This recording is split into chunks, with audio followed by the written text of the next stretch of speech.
సాధారణంగా కూడా మన వాళ్ళు చెప్పుకొచ్చే వాటిల్లో ఈశాన్య రోడ్డు హ్మ్. పర్వాలేదని హ్మ్. చెప్పుకొస్తుంటారు.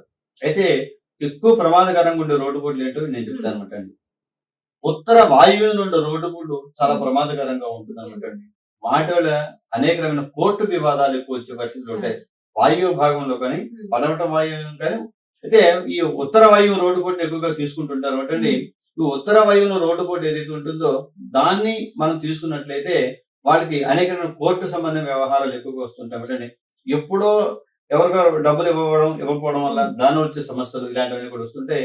ఇంట్లో స్త్రీ సంతానం ఎవరైతే ఉంటారో వాళ్ళు ఇతరితరమైన విషయాల ద్వారా వేరే వ్యవహారాలు చేసుకునే ఆ! పరిస్థితులు కూడా ఉంటాయి కాబట్టి, అంటే ప్రేమ వ్యవహారాలు కూడా కొన్ని విషయాలు చెప్తుంటే హ్మ్. కోర్టు వివాదాలు ఏమైనా ఎక్కువ వస్తాయి కాబట్టి ఆ ఉత్తర వాయువ్యం రోడ్డు కూడా మంచిది హ్మ్. కాదన్నమాట అండి. ఇక తూర్పు ఆగ్నేయం తూర్పులో గల రోడ్డు పూట ఉన్నట్లయితే హ్మ్. ఇటువంటి గృహిణికి చాలా ఎక్కువ ప్రమాదాలు ఎక్కువగా ఏర్పడుతూ ఉంటాయి కాబట్టి అగ్ని సంబంధమైన విషయాలు ఎక్కువగా హ్మ్. వస్తుంటాయి. కొంతమంది వైధవ్యం ఏర్పడే పరిస్థితులు కూడా ఉంటుంటాయి కాబట్టి తూర్పు ఆగ్నేయం రోడ్డు కూడా ఎంత మాత్రం మంచిది కాదు. హ్మ్. దక్షిణ ఆగ్నేయం కొంతవరకు పర్వాలేదని చెప్పి వస్తామటండి. ఇక నైరుతి రోడ్డు పూట ఏదైతే ఉందో ఈ నైరుతి రోడ్డు పూట పడమర కానీ దక్షిణ కానీ ఏది కూడా ఈ యొక్క నైరుతిలో రోడ్డు పూట మంచిది కాదండి.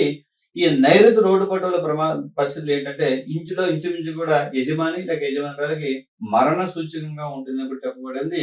ఆ విధంగా చాలా కూడా ఎక్కువగా ఏర్పడ్డాయన్నమాట. హ్మ్. కాబట్టి ఈ రోడ్డు పోటుల్లో నైరుతి రోడ్డు పూట అనేది ఎంత మాత్రం కూడా మంచిది కాదు. అత్యంత ప్రమాదకరం. చాలా హ్మ్. ప్రమాదకరమైనది. దానికి ఇటు అటు లేదు. హ్మ్.